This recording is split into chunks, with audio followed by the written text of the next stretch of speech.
Vamos aproveitar o intervalo do seu podcast para falar sobre K-pop. Preciso contar uma coisa para vocês. Que você faz dancinha no TikTok?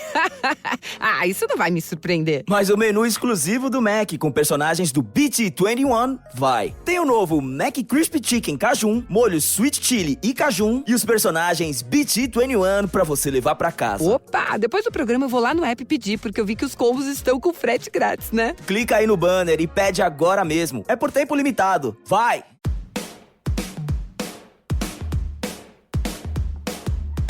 Hello and welcome to Season 6 of The Shift, the podcast that aims to tell the no-holds-barred truth about being a woman post-40. Created and hosted by me, journalist and author Sam Baker. Welcome back if you're a regular listener. I've missed you. And if you're one of the thousands who joined us in recent months, I'm so happy you're here. Welcome. My guest this week has always been a self-starter. From flogging Blue Peter badges in the playground to earn a few extra quid, to joining the audience while she was still at school, famously telling her mum, "Sod school, I'm going on tour with NME." Sophie Ellis Bextor has been doing it her own way for a very long time. Famous almost before she was born, thanks to her mum, Blue Peter presenter Janet Ellis, she's made 7 albums, aced Strictly, had 5 children, and given us 2 enormous dance hits. And that was before she brought some levity to lockdown with her sequin-strewn kitchen disco. If you're stamping around and putting your hands in the air, it's like, oh, you just let it go. It's like, just let the music just be the place you put all that stress. Now Sophie has written a memoir, Spinning Plates. It's an unexpectedly candid and down-to-earth look at music, men and motherhood, and how her attitude to all 3 has changed as she's got older. Sophie joined me from the kitchen of kitchen disco fame to talk about giving voice to her 17-year-old self, reshaping her career in her 40s, the art of bouncing back and learning when to say no. Anyway, thank you for doing it. It's lovely to... No, nice to talk to you as well. It sounds like you had a great gig last night. So the gigs were Thursday, Friday, Saturday, yeah. Henley was Friday, Saturday was Manchester, and Thursday was the Isle of Wight. Was it good to be back on stage? Yeah, I mean, I've been pretty lucky, really. We did one of the first early test events, the government test events. We did one called Tramlines in June, and I've been doing like the odd bit. But yeah, it's really, I mean, the crowds are just gorgeous. They've been really amazing, actually. I think it's good just for everybody. It's like a collective hooray, you know? For everywhere, front of house, the crew, the people putting all the things together, people in the audience, people on stage. Like everybody's just like, good. So you couldn't really get any more different from being on stage to writing a book. No, it's true. It's funny you say that. I was literally thinking about that on the way home from school this morning and just like the difference in the whole thing. And creatively, the difference in writing lyrics versus an autobiography is very different. Yeah. What made you do it? Because you're quite private, aren't you? You've managed to live a public life without being too public. So what made you go, I'm going to put it all out there? I think it's a combination of things. I'm a big believer in serendipity with this stuff. You know, you can't really force it, can you? And so last year, when Hodder approached me, it was off the back of a podcast that I started last year called Spinning Plates. And they approached me saying, oh, why don't you write a series of essays about your thoughts on stuff? And that was quite a good device, really, because it meant that I started writing sections and I thought, actually, I think I want to write about everything now. But it sort of freed me up to not write chronologically, which I think if I'd started at the beginning, gone straight through, I think I would have got a bit bored in a way. So this way I hopped around lots of different things. And I think the fact that we did have that year where everything kind of stopped a bit was a good time to kind of take stock. And maybe also the fact that I turned 40 a couple of years ago. And I don't know, just felt like I was kind of at a place where a lot of those topics and things sort of, I could see how they'd informed all the decisions I was making now. And yeah, it felt good to write it down, actually. I'm also feeling quite nervous at the moment. I mean, that bit just before it comes out. So, yeah. Yeah, that kind of, you did what? Why? Yeah, I know. Why? Yeah. It's funny that because, yeah, it's such an obvious question. Like, why did you? You're like, I'm not really quite sure.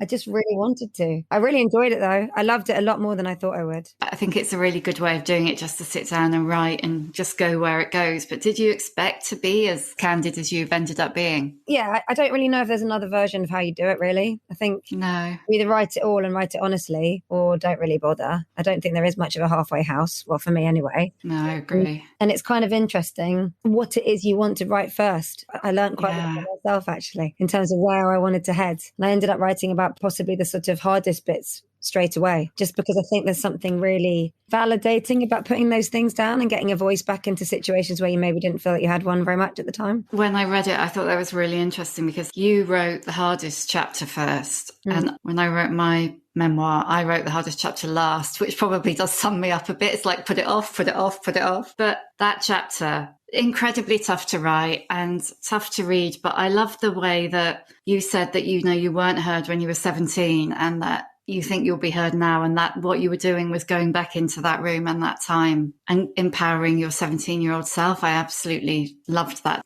I sometimes feel a little bit like most people are a bit like trees anyway. If you cut like a tree and you can see how old the rings, but some of the rings are kind of darker. I think that's sort of like all those times where things have happened that have kind of formed part of who you are. And it is a really nice feeling to go back in time like that. I think I always knew I'd do it one day. I just wasn't really sure when. Plus, most people have got experiences like that. Yeah. And that's okay. I think that's probably what you'll find the most. There's so much to identify with in there. And I think you'll have loads of people, for better or worse, contacting you saying, oh my God, I had exactly that experience when I was 17, or I felt like that after I had my first child, or, That'd be nice. I don't mind having those conversations. I quite like having those conversations. So yeah.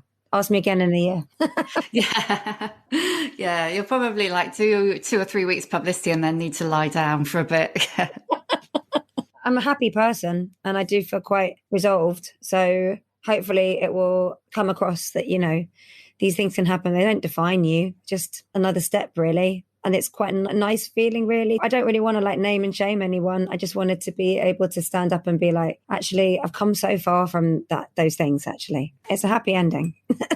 Yeah. Oh, yeah, totally. You also wrote, again, incredibly movingly about a coercive relationship that you were in pre-Richard. I thought it was so interesting because it was such a classic kind of shining girl situation. And I think so many of us have those blokes in our history. Yeah. They're attracted to kind of bright young women, and then everything they do is about kind of trying to snuff them out. Definitely. Yeah. Very weird dynamic. I think I said even now I can have a bad dream and be sort of back there. And it's amazing.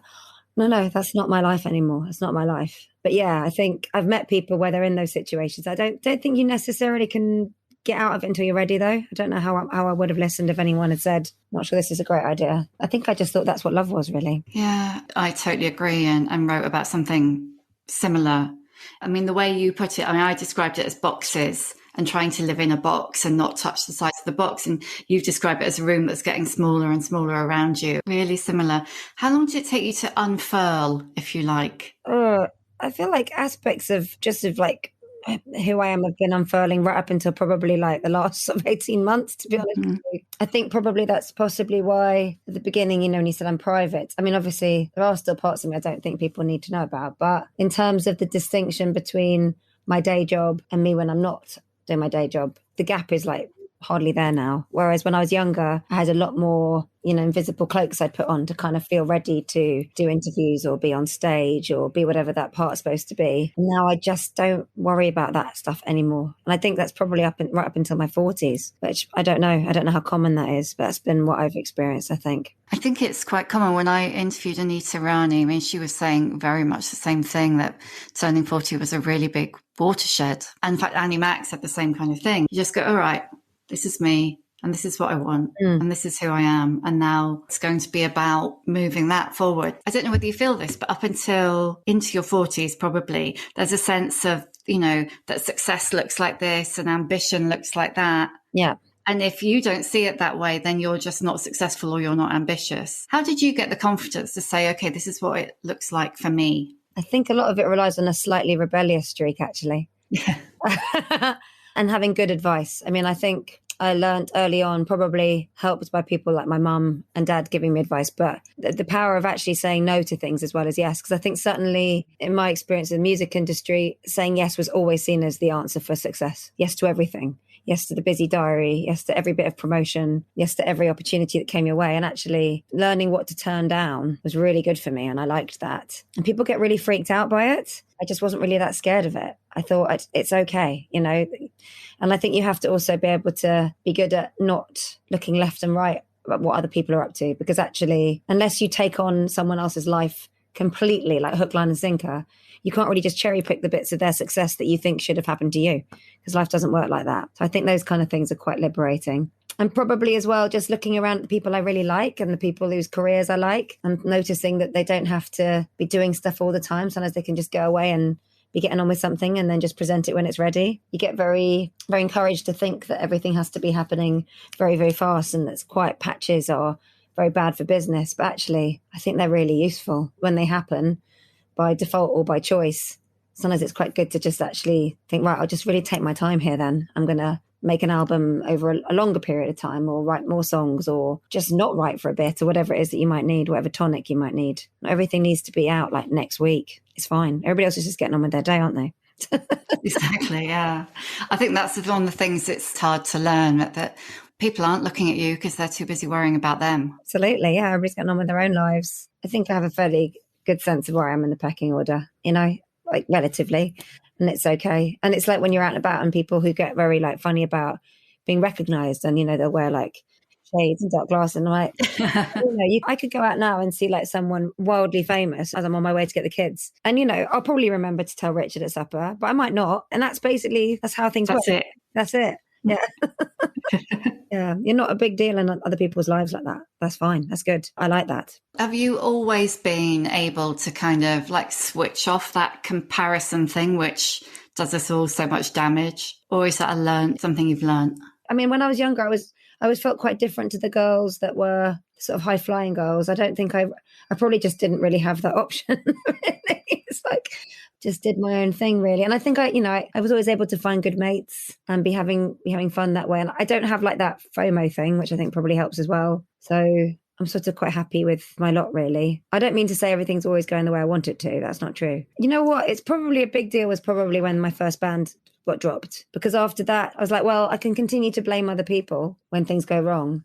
But really, it gave me a big kick up the bum about actually being a bit more answerable for what I was up to. And maybe that's what made it shift a little bit. So it's a bit more on my own terms. I'm sure it flares up every now and then. It's the nature of the beast. It's a very easy trap to fall into. So I'm not saying it never happens, but I just try and catch myself, basically. There's a bit in the book where you're talking about feeling high and dry by 20, which was presumably when the audience was dropped. Mm.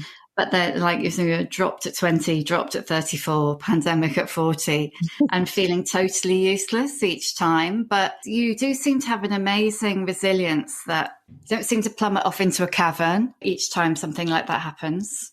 Well, I think I'm quite a simple soul, really. And I think so long as I've got something to peg things on, I'll just do that. I think the worst bit was probably when I was dropped at 34. Like, I think I had one gig in the diary, and that was when I was like, oh, this is actually a bit horrible. That felt like a bit of an end of the plank moment. But then I think, I just had like maybe a couple things come in, and then you're like, okay, that'll be the focus. And just so long as I've got something on the horizon that can help me a bit, really. But yeah, I think I'm just quite simply wired, really. Very complex. Well, it could be, or it could just be that you've really got it together. Okay, that's a more flattering interpretation, but... I was really interested when I was reading Spinning Plates that it feels like you don't give yourself credit for what you've achieved. It's they kind of downplay your own achievements a bit. Because if you look at it from outside, 7 albums, at least a couple of absolutely enormous hits, 5 kids on the way past, Well, I guess there's lots of different ways to write an autobiography, but it made the most sense to use the voice that's mine. That's not me. That's not how I think about at night. I'm just not one of those people. And my dad was like, you could use like other people in the book to say praise. And I'm just like, it's just not me. I could have probably done a slightly more showbiz version, but it'd be a bit naff. It's just not me. I wish the listeners could see the face you were making just then. Yeah, you could ask Richard. I mean, he's much better at being able to be like, oh, we're up to this, that, and the other. I just feel like it just doesn't sit on my shoulders very well. I'm not that girl. No, I know exactly what you mean. What does kind of ambition look like for you now? I suppose for me, the ambition is all just in the sort of continuing desire, really, to have the appetite and to keep going. I still am very much in love with what I do. I really adore it. And I'm not one for making big, long plans. I don't know what will be happening in 5 years, but I really want to finish making the album I started before lockdown and make it the best it can be. I want to make a really beautiful tour next year. And when I get to those points, I'll be able to see the next bit. That's what I've got in my head. Still excited for what's out there, really. I love the whole journey of it. It's been brilliant. It's really crazy. It's good. Kitchen Disco, was it one of those crazy moments where you think, I'll just do a thing, and then bang, it just took off in a way you couldn't have anticipated? Absolutely. And it wasn't my idea at all at the beginning. When we first went into lockdown, I felt completely useless. I was like, I can't play any instruments to accompany myself. I can't work any technology properly. I just felt like, oh God, I've got no proper skills set here to be able to put my things out there. And I did feel such a strong want to connect with people. I really did. And I saw so many of my talented musician friends singing with their piano or guitar and violins. And it was like also gorgeous and sweet. And I was like, I just can't do any of that. And then Richard just said, why don't we do a little party set from home and we'll live stream it? And I was like, that's absolutely barking. But then I didn't really have reasons not to. And also it gave us something to think about. So we just said, okay, we'll do one on Friday. Let's see how it goes. And the first thing we noticed was that after we finished, it's a bit like when you have a non-alcoholic beer and for the first 20 minutes, your brain thinks it's alcohol. Same sort of thing. Like for the first, we felt like we'd done a real gig, even though no audience. No audience, yeah. And I think the adrenaline of it being very, close to going very wrong gives you that fizz too. But also the feedback, it was just, I thought people were going to make fun of me, to be honest, but they were actually so warm. And I thought maybe a lot of people are feeling a bit like this, like they just need something a bit silly. A lot of it was quite instinctive as well, just thinking of songs. And it was amazing. It was like all the memory boxes in my head opened up. So all the songs I'd loved when I was little, or songs as a teenager, or anything with a really good memory attached, I'd be like, right, I'm going to sing that one and do that cover and learn those lyrics. And it just became a little place I could go in my head while we were also, folding laundry or, trying to get the kids to help with their schoolwork, which was really tough, or whatever it was me. So yeah, it was just a good distraction, really. Yeah, very welcome one. Yeah, and I think, it's where we all were at when you started doing it, that kind of being taken back, all that nostalgia and the fun and the glitter, it kind of created a little happy moment, I think, in people's weeks. Yeah, and something a bit daft maybe as well. That was in short supply, I think, to be a bit silly. Plus, it genuinely is a really good catharsis, actually, because all the tension, if you're stamping around and putting your hands in the air, it's like, oh, you just let it go. It's like, just let the music just be the place you put all that stress. I was definitely using it that way as well. Yeah. I mean, you've been in and out of the music industry for over 25 years? Because you must have started when you were about 15 or 16, didn't you? Yeah, 16 is when I first started. 16. Yeah. How has it changed from your perspective? The bit of the music industry that just wasn't around for me is the sort of access side of it, the social media and all that kind of thing. Like being mysterious was always a challenge. I think now probably more than ever because everybody wants to have access. But then I think you can still create something really exciting. I mean, get someone like Little Nas X or whatever, he really elevates the whole thing of the aesthetic of what he's up to. So I think there's still going to be pop stars and artists who push that. I'm just really glad I wasn't around when I was younger. Like all the stuff I cringe about. I mean, imagine like being able to actually definitely find all of it. Like, no, thank you. The same for all of our peers, right? It's just like, yeah, thank goodness we can leave that somewhere behind. Oh God, so much. Yeah. And how was it like being a woman in the music industry for you? I think there were a lot of times when I was the only woman. And for me particularly, that was always quite strange because I didn't grow up around a lot of male company like that. I went to an all-girls school. I didn't have any, older brothers. I did have a brother when I was 8, but he was always much younger than me. So I felt like I wasn't very good at talking to male company. I think sometimes it was very easy to be reduced if you were the female vocalist. You could be prone to a lot of ridicule and cynicism and a lot of hoops you were supposed to jump through to prove that you were able to keep up. And I found that quite intimidating. Hoops in terms of the way female musicians or artists were expected to behave, or pretending to be like one of the boys? Hoops. Yeah, that kind of thing, really. Just being able to take the banter. This is the late 90s, early noughties. That style of humour where you either kind of would blush and run out the room or be able to just be able to give a very quick, snappy response, which I found quite exhausting and a bit misogynistic, really. And I think also just the opinion that probably you didn't know what you were talking about and that there was some bloke in a recording studio somewhere that had all the answers and you were just peddling the information that you had. But then I sort of tried to use it to my advantage sometimes because I think pop music as well at that time, when I became a pop artist, pop was a bit of a dirty word and I would just be like, well, let's try and elevate that then. And I think sometimes when the bar is low, it's like makes it easier to impress people if people's expectations are very low.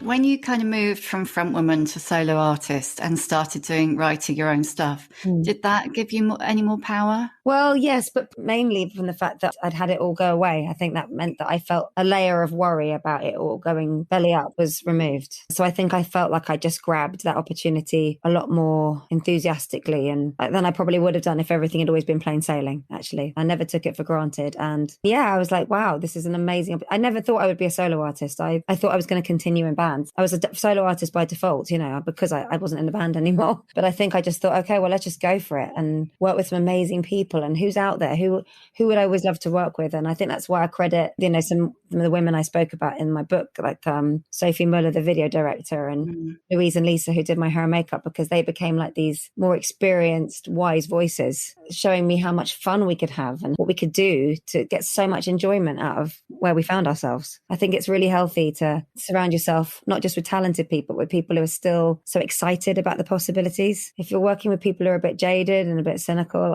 it's really bad for creativity. That it stops it being fun. It should be fun. It is fun. If it doesn't feel like fun, you're probably doing something a bit wrong, really. There's a bit where you said about that you're not cool, you're just your mother's daughter. And I remember thinking that actually cool is no fun. No, it's really not.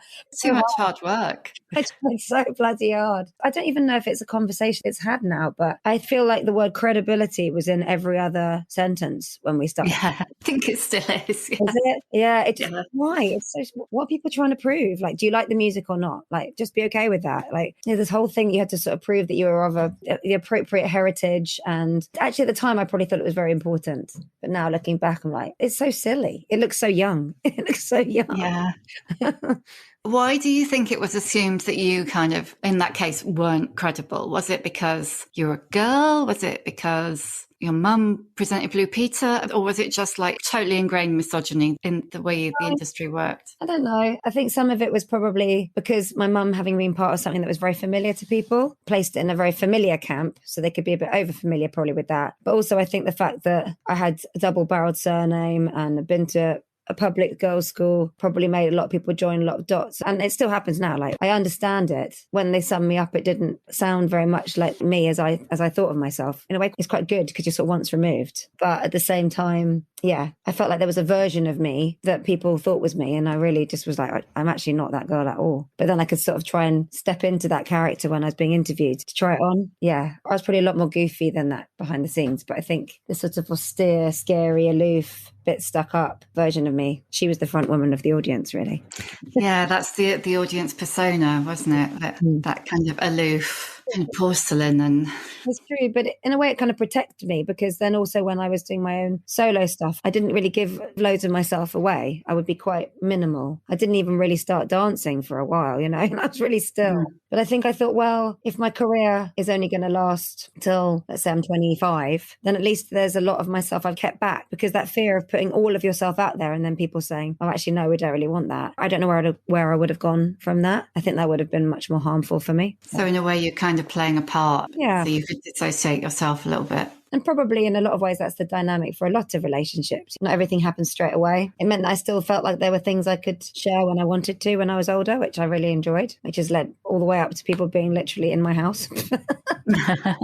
I don't know where further I can go from here, though. Oh, you'll find somewhere. Yeah, probably. And the kitchen discos, when we were doing them, I thought we'd just like emerge the other side of lockdown and then pick up where we left off. It's only really because it became so significant under our roof for how it made us feel. I thought, is there a way I can do this as part of the music going forward? So that happened sort of quite slowly, really. When people talk about their career, it's all about the first 10 years. You know, and how everything feeds off of the first 10 years. But I mean, if you look at how your career's shaped, in a way, the second 10 years has been more interesting. And personally, I'm really interested in like the third 10 years, partly because of the way the world is going and technology, that you can start to shape things based on all that.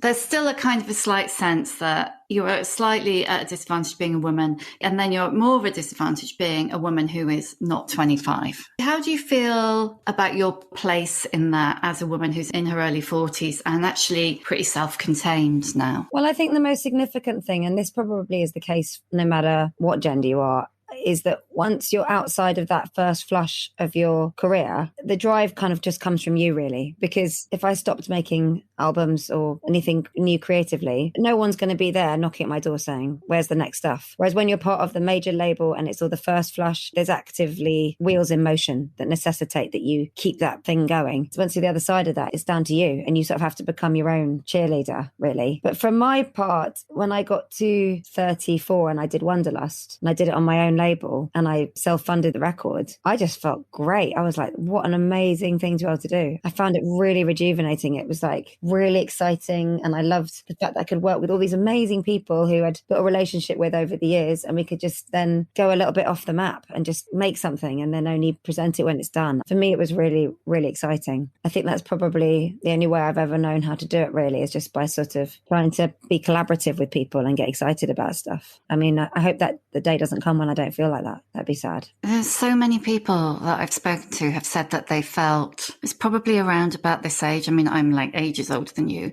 but that they felt, okay, I'm going to just do it myself and do it my way. And that definitely is an aging thing. I mean, whether it's necessity because like the man isn't interested anymore, or whether it's just a kind of a confidence and a wanting to put how you want it to be first. Yeah. And I think I just felt like I need to do things to shake things up a little bit, because I could sense that if I wasn't careful, I was going to settle into sort of a slight rut that wasn't very fulfilling. It wasn't good for the soul, really. So I thought it's good to like pull the rug out from under me a bit and just do something totally different. So Wanderlust was no dance, no disco. It had folky stuff on it. It was totally different style of songwriting. And I just felt like it's that whole thing of a change is as good as a rest. It just really reminded me that it's really good to do that. It's so good for your head just to shift things and completely run in the opposite direction. I didn't think it was going to do very well commercially, but that didn't matter. I was like, I actually just want to do something really selfish now. I think that's a lovely gift. Like I was very lucky to be able to do that. There's a bit in the book where you talk about an ex. You were so young, and he basically talks about you hitting your prime, and then it will be downhill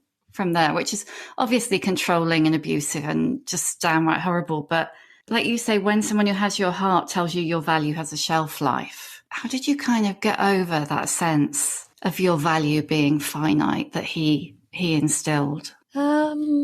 Well, I think it was really pretty tough. I think I had to relearn stuff, actually. And I suppose that's, where Richard comes in, really, because everything about our relationship was so different, and how he spoke to me about everything and how he responded to ideas I had. He just had to relearn that it wasn't a sign of affection to be kind of mocking or, to talk down to people, actually. And I think if you're not careful, that just becomes a real habit and you don't really even notice it. So, yeah, I think I just had to learn again, really. And if Richard and I hadn't fallen for each other the way we had, maybe it would have taken a lot longer. But as it was, I just went into this new chapter, and it was just like a complete breath of fresh air. And our baby was also part of that too. So Sonny coming along, it was like a very fast track to a whole new life I was living that I didn't expect to be living then. So yeah, I think I just had to learn it again, really. The significance of kindness, having boundaries about how you talk to one another that are based on just wanting to actually be decent. I think it is very easy, even within a loving relationship, to get sloppy with those things. Because obviously when you love people, you also can sometimes take things out. But actually we're quite good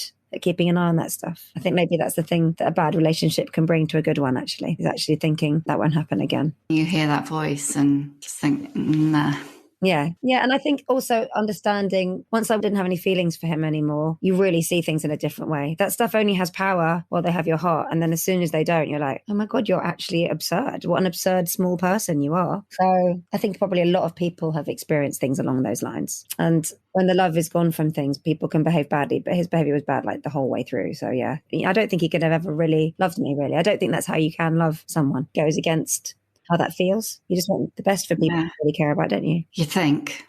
Yes. Yeah. It shouldn't be how you talk to someone that you're meant to love, that's for sure. Yeah. But then also love is a learned behaviour, I guess. So, in some ways people are very complicated, in other ways they're very simple. So all these things feed in. And I do think a lot of that language is there from maybe by the time you're 10, a lot of your relationship with these big deals, the beginning bricks are all there, love and food and money and all these things. They kind of all feed in from when you're really quite little, I think, and what you see around you, what people say to you. You're incredibly close to your mum, aren't you? I am, yes. Yeah. Figuratively and literally, she lives 10 minutes away. So, yeah.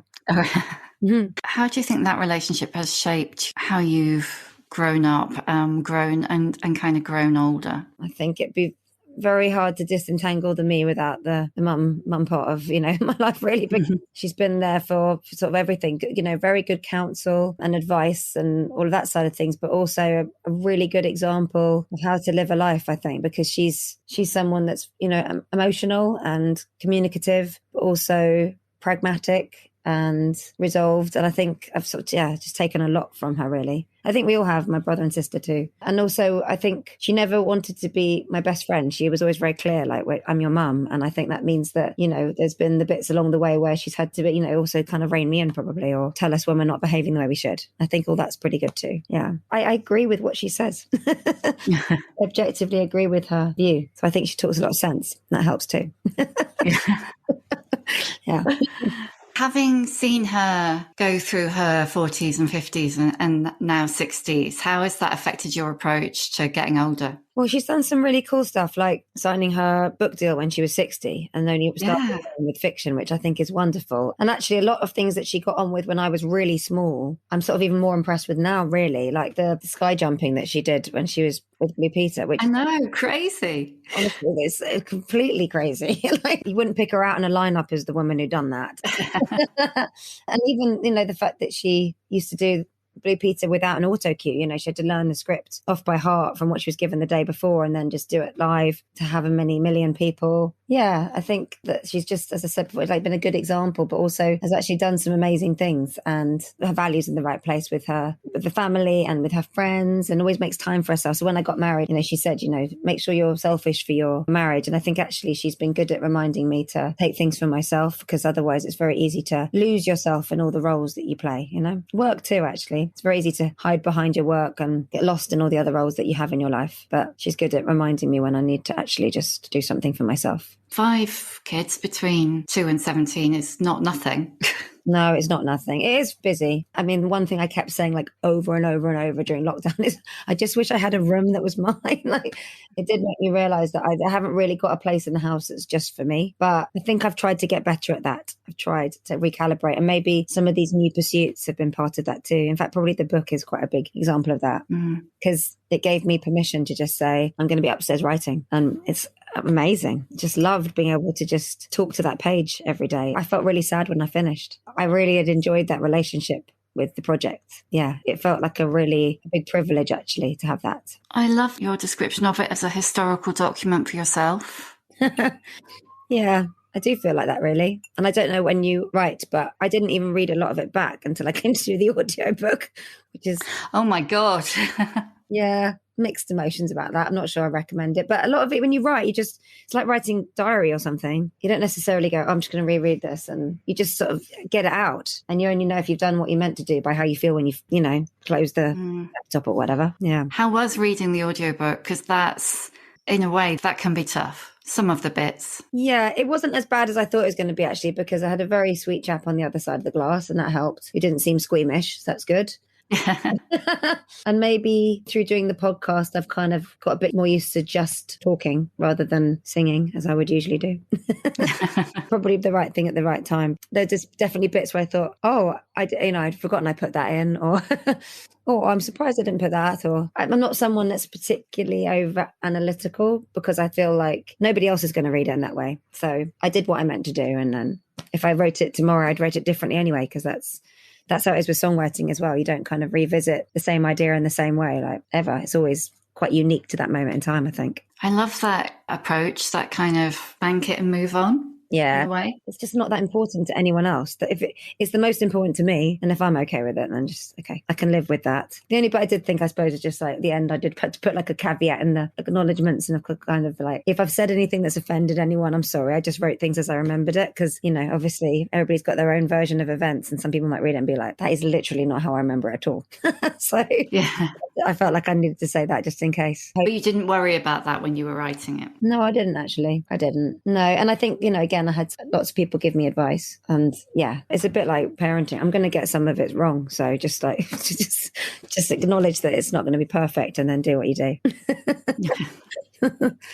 One of the threads that runs through, which is just really, really striking to me, was the importance of agency. When did you start to feel that you had it in your life? I suppose in a real true way, probably not until like maybe my 30s, really. Because up until then, I think the structure of work was still such that you can have your instincts, but you're still part of a bigger picture of how things are supposed to go and the decisions that you're expected to make. So I think probably once I became like properly my own boss, really. Yeah, 30. Let's say 30. I'm going to ask you the questions I always ask.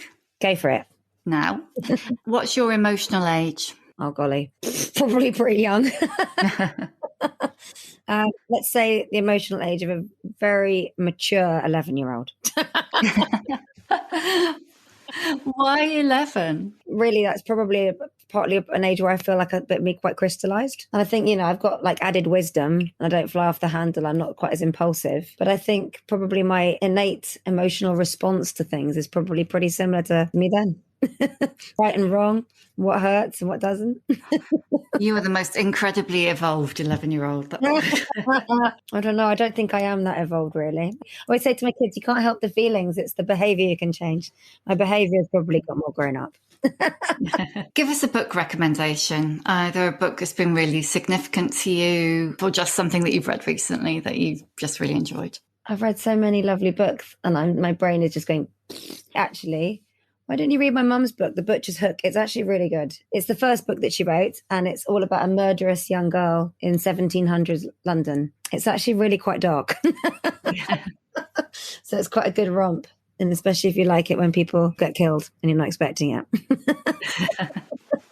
I did read it, actually. When you first read it, what was your reaction? Well, firstly, I knew there'd be a blooming sex scene, like way up front. So that was very faithful. I knew that happened. But actually, I think what I really loved is that I completely forgot my mum had written it. I just really enjoyed the book itself. And I think it didn't surprise me maybe as much as some people might think, because I've got a sort of slightly dark fairy tale side of me too. So I kind of quite enjoyed the gothic darkness of it. I might go and grab my charger because my laptop is telling me it's not got long left. If you go dark, I will grab another charger ASAP. Okay. And log back in. Yeah, I'm busy admiring all your decor. Yeah, you're getting the tour. Anyway, yeah, you're all charged now. All good. Great. Not too many more anyway. What advice would you give younger women? I suppose just keep the good girlfriends around you. And if anything feels like it's not making you happy, stop. I think we tend to put way too much energy into stuff that's actually not doing us any good. Who is your old bird role model? Well, there's so many, but one that popped into my head straight away was Julie Andrews, just because I feel like she's the second voice of my childhood. I would love to meet Julie Andrews one day. Hello, Mickey. You yelled at. Can you hear that? Yes, yeah. But he's not chucking Lego off the stairs, so, it's like... Yeah, he might be. Maybe he is, yeah. What's your superpower? Probably remembering lyrics, actually. It's quite a handy one, I guess. Songs that I haven't heard for a really long time, or I'll hear it on the radio and just be able to sing along. But if I could choose a superpower, then I would definitely have a sense of direction. I don't really have one, and it's very annoying. Come here, Mix. Can you come and say hello? I've got my last question, and it's like got a swear in it. You sure you can't hear? Yeah, he can't hear. Plus, he's not going to know. Okay. All right, it's okay. Go for it. Sorry. How many fucks do you give? I'm working on not any, but I've probably still more than I'd like. I'd really like to be one of those people who just doesn't give any, but I don't know if that'll ever be truly me. Less than before. I used to be someone that was way too bothered about stuff. And in a way, I think that can seem like you're being a really nice person, but in a way, I think it's a form of sort of ego, really. I think once you realize that you're not as significant in other people's worlds, I think that's actually sometimes where the emphasis needs to be, really. What's the action figure? So on the floor, we had an action man, and it was Black Widow, from Marvel. Oh, yeah, cool. Yeah, Mickey. I think you got them. Did you get those from your big brother's room? They're not actually his. Come here. You're all right, Mickey. Oh, I think he's ready to go, aren't you? You want to come with me to get your brothers? Yeah. My brother. You want to? Yeah, okay. Yeah.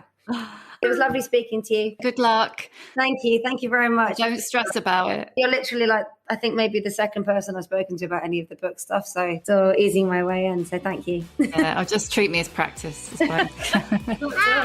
Bye. Bye-bye. Bye. Thank you for listening. You can hear a new episode of The Shift each Tuesday on Acast, Apple Podcasts, Spotify, or wherever you get your podcasts. If you like what you hear, please do rate, review, and follow, because it really does help other people find us. And if you'd like to know more about my own experience of shifting, my book, The Shift, How I Lost and Found Myself After 40, and You Can Too, is out now in paperback. See you next time.